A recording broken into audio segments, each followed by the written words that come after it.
Bonjour. Depuis les émeutes, les violences, les incendies qui se sont produits dans l'agglomération montargoise les 29 et 30 juin derniers, on n'entend parler que de solutions sécuritaires. On manque de policiers, notamment de policiers nationaux à Montargis. C'est vrai. Mais on n'entend aucun maire parler des éducateurs, des services de prévention spécialisés qui ont été supprimés il y a 10 ans. Les policiers et les éducateurs n'ont pas le même rôle.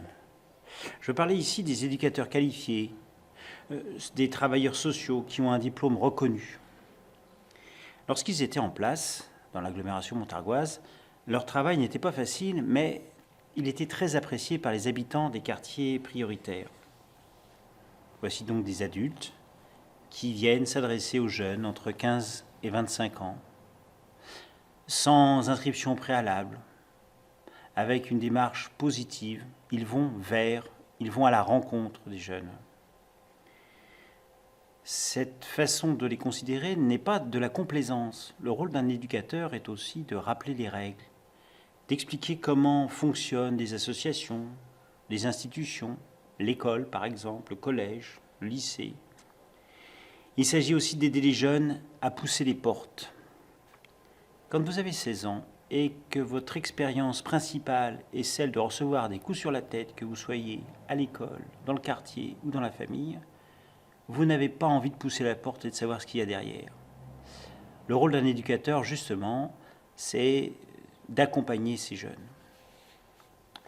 Il y a une autre différence entre les policiers et les éducateurs, du moins tels qu'on les perçoit. On s'imagine que les policiers travaillent dans l'urgence, ce qui n'est pas tout à fait vrai.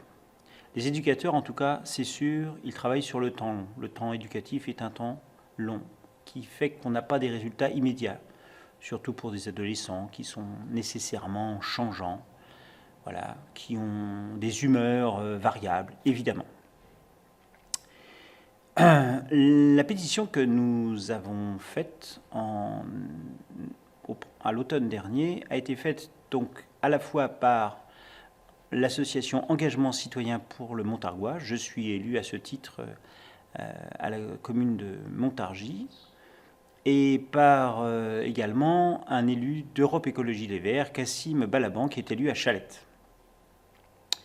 Alors, notre stratégie était un petit peu celle du coup de pied dans la fourmilière. Lorsque vous donnez un coup de pied dans une fourmilière, vous observez comment les choses vont se réorganiser. On a très bien remarqué que les maires de l'agglomération se réunissaient entre eux, notamment dans le bureau des maires de l'agglomération. C'est une instance qui n'est pas très transparente, mais au moins des décisions sont prises. Et on peut espérer que des décisions soient prises. En tout cas, pour les éducateurs, on attend la décision. Lorsque nous avons rendu publique cette pétition, la réaction du président de l'agglomération montargoise, M. Billot, ne s'est pas fait attendre. Mais on n'a toujours pas entendu s'exprimer ni le maire de Montargis, ni le maire de Chalette, ni le maire d'Amilly, ni le maire de Villemondeur, puisqu'on avait entendu dire que ces communes pouvaient être concernées dans le dispositif des services de prévention spécialisés. Voilà que l'actualité nous rattrape aujourd'hui. Est-ce qu'il faut des éducateurs de rue? Qu'est-ce que c'est qu'un service de prévention spécialisé? Est-ce que c'est obligatoire? Un petit historique est justement nécessaire, et il concerne le département du Loiret. Il y a 10 ans, le Conseil général a supprimé tous les services de prévention spécialisés dans tout le département. L'association EDAFI, qui gérait pour le département les dispositifs, qui embauchait les éducateurs et les éducatrices, qui définissait les projets, qui assurait les suivis, a donc saisi la justice, et le tribunal administratif de Nantes a rendu son jugement en 2017. La décision qui a été prise fait jurisprudence, c'est-à-dire qu'à propos de la décision qui a été prise par le Conseil général, elle a déclaré que les services de prévention spécialisés étaient une compétence obligatoire des départements au titre de leur action sociale. Il faut donc rétablir les services de prévention spécialisés dans tous les quartiers prioritaires qui relèvent de la politique de la ville. Donc le Conseil général, qui est devenu le Conseil départemental, a pris une délibération prévoyant de les rétablir si les intercommunalités, c'est-à-dire concrètement la métropole d'Orléans, l'agglomération montargoise, donc si ces intercommunalités définissent un projet qui peut toucher aussi d'autres quartiers ou d'autres communes que celles qui relèvent de la politique de la ville, et s'ils en financent la moitié. Auparavant, le conseil départemental en finançait 80%. Les élections départementales récentes n'ont pas, à ma connaissance, remis en cause ce choix politique. D'ailleurs, il a voté, lors de sa session du mois de janvier dernier, une subvention de fonctionnement pour les services de prévention spécialisés pour la métropole d'Orléans à hauteur de 300 000 € et pour Pithiviers à hauteur de 80 000 €. Et quand le président du conseil départemental, Marc Godet, a posé dans une séance publique la question de savoir s'il y avait des projets à l'est du Loiret, un grand silence s'en est suivi. J'ai rappelé ce fait au président du conseil départemental qui est venu à Montargis vendredi 30 juin. Il est donc urgent que les élus locaux se mettent autour de la table et disent ce qu'ils veulent faire. Je ne sais pas qui doit prendre l'initiative. Est-ce que c'est le président du conseil départemental? Est-ce que c'est le président de l'agglomération montargoise? Est-ce que ce sont les maires? Est-ce que c'est l'État qui doit prendre cette initiative? Je ne sais pas. En tout cas, on a l'impression qu'au vu de l'actualité, on est quand même dans une logique, passez-moi l'expression, de cours de récré. Alors, on va rappeler d'abord ce qui est obligatoire.